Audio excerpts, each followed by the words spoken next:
पहलगाम हमले को लेकर एक विधायक ने ऐसा बयान दिया कि उन्हें गिरफ्तार कर लिया गया है। असम के विधायक हैं, क्या वो बयान दिया है, न्यूज़ रूम से हमें जानकारी दे रही हैं इस पर रक्षा।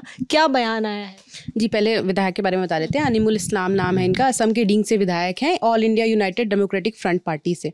तो अभी क्षेत्र में पंचायत चुनाव आने वाले, तो इसके लिए पार्टी उम्मीदवारों का प्रचार चल रहा था। तो वहाँ पर उन्होंने बयान दिया जो एसएमईज में है, जो हम आपको बता देते हैं कि उन्होंने क्या कहा। 22 अप्रैल को पहलगाम में आतंकी हमला हुआ, हम सब जानते ही हैं। तो उन्होंने उसको लेकर कहा कि जो ये हमला हुआ है, जब प्रधानमंत्री नरेंद्र मोदी और अमित शाह 2018 में जो पुलवामा हमला हुआ था उसके पीछे थे, ये उनका ऐसा दावा है। और अब पहलगाम हमले के पीछे भी पीएम मोदी और अमित शाह हैं, ऐसा वो कह रहे हैं, ये दावा कर रहे हैं। उन्होंने ये भी कहा कि भाजपा ने पुलवामा हमले के मुद्दे को 2019 के आम चुनाव में मतदाताओं का ध्रुवीकरण किया था और चुनाव जीत लिया था।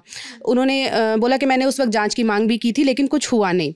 वो कहते कि जैसे पुलवामा में हुआ था, वैसे ही नरेंद्र मोदी सरकार की पहलगाम हमले में भी भूमिका है। अगर सरकार सच सामने नहीं लाती है तो हमें मानने के लिए बाध्य होना पड़ेगा कि नरेंद्र मोदी और अमित शाह दोनों इन हमलों के पीछे हैं। ये बयान उन्होंने दिया था। तो ये जो अनिमुल इस्लाम है, इनकी तरफ से बयान आया, तो इस पर कोई और रिएक्शंस भी आए हैं पार्टीज़ के या बीजेपी की तरफ से? जी, रिएक्शंस आए हैं, लेकिन उसके पहले एक और दावा जो ये करते हैं वो भी हम आपको बता देते हैं। इन्होंने ये भी कहा कि जो हमला हुआ वो रात के दौरान हुआ, और जैसे कई सारी हम बाइट्स देख रहे हैं लगातार वहाँ से आ रही हैं, जो परिवार बच के आए हैं, जिन लोगों के परिवार वहाँ से, तो वो ये बोल रहे थे कि धर्म के आधार पर पहचान करके लोगों को मारा गया। लेकिन इनका ये दावा है कि ऐसा कुछ भी नहीं किया गया। अंधेरे में ये हमला हुआ है और रात में पर्यटकों को मार दिया गया और अंधाधुंध गोली चलाई गई, जहाँ पे कुछ लोगों की हत्या हो गई। मतलब ये दावा कर रहे हैं कि धर्म के आधार पर ऐसा कुछ भी नहीं हुआ। जबकि इसके इधर जो वीडियो बाइट्स जो हम देख पा रहे हैं या फिर वहाँ के विजुअल्स देख पा रहे हैं, वो भी दिन के हैं।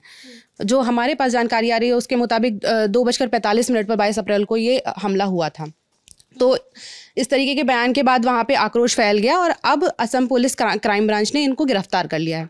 और जो आपका सवाल था कि क्या बयान आ रहे, तो जो इनकी पार्टी है all India United democratic front, उसके प्रमुख हैं बदरुद्दीन अजमल। उन्होंने खुद को मतलब इस बयान से अलग कर लिया है। उनका ये कहना है कि ये दुर्भाग्यपूर्ण है ये बयान। और उन्होंने ये भी स्पष्ट किया है कि जो इस्लाम के जो विचार हैं उसके व्यक्तिगत विचार हैं ये, और पार्टी की आधिकारिक सोच नहीं है। वो कहते हैं कि हम अपने राज्य की सरकार के साथ खड़े हैं, क्योंकि आतंकवादी ना जाति देखते हैं और ना ही धर्म। यानी एक तरीके से उनकी पार्टी ने खुद उनके बयान से किनारा किया है और कहा है कि हम इसका समर्थन नहीं करते। बिल्कुल बिल्कुल। और इसके अलावा असम के सीएम है हिमंता बिस्वा शर्मा, उनका भी बयान आया है। तो वो पहले हमको सुनवा भी देंगे, उसकी एक लाइन बता देते हैं कि उन्होंने कहा है कि असम की धरती पर कोई भी हो, चाहे वो कितना भी शक्तिशाली व्यक्ति हो, अगर वो पाकिस्तान का पक्ष लेगा तो उसे बख्शा नहीं जाएगा। अब हम इनकी बाइट भी सुन लेते हैं कि उन्होंने क्या कहा है। One of our MLA from United Democratic Front, Sri Aminul Islam, has said yesterday certain things which has angered people of Assam.